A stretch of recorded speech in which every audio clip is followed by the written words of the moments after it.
Never mind the patch, exclaimed the Tin Man happily.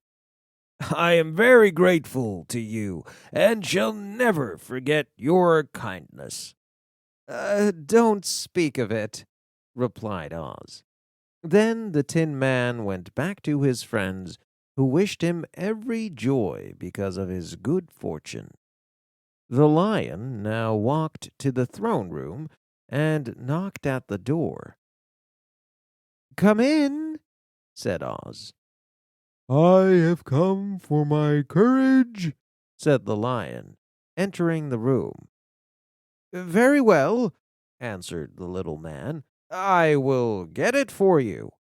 He went to a cupboard and, reaching up to a high shelf, took down a square green bottle, the contents of which he poured into a green gold dish, placing this before the Cowardly Lion, who sniffed at it as if he did not like it. The wizard said, Drink. What is it? Asked the Lion.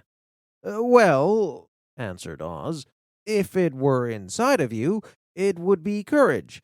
You know, of course, that courage is always inside one, so this really cannot be called courage until you have swallowed it. Therefore, I advise you to drink it as soon as possible.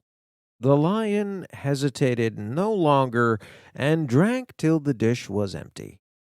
How do you feel now? Asked Oz. Full of courage, replied the Lion, who went joyfully back to his friends to tell them of his good fortune.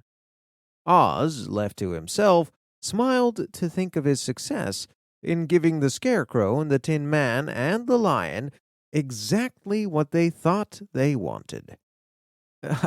I cannot help being a humbug, he said, when all these people make me do things that everyone knows cannot be done.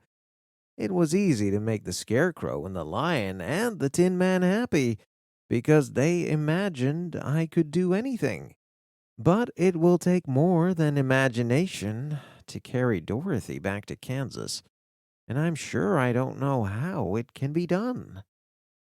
Chapter 17. How the Balloon Was Launched. For 3 days, Dorothy heard nothing from Oz.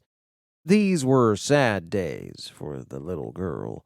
Although her friends were all quite happy, the Scarecrow told them there were wonderful thoughts in his head, but he would not say what they were because he knew no one could understand them but himself. When the Tin Man walked about, he felt his heart rattling around in his breast, and he told Dorothy he had discovered it to be a kinder and more tender heart than the one he had owned when he was made of flesh. The Lion declared he was afraid of nothing on earth and would gladly face an army or a dozen of the fierce Kallidas. Thus, each of the little party was satisfied, except for Dorothy, who longed more than ever for her home in Kansas.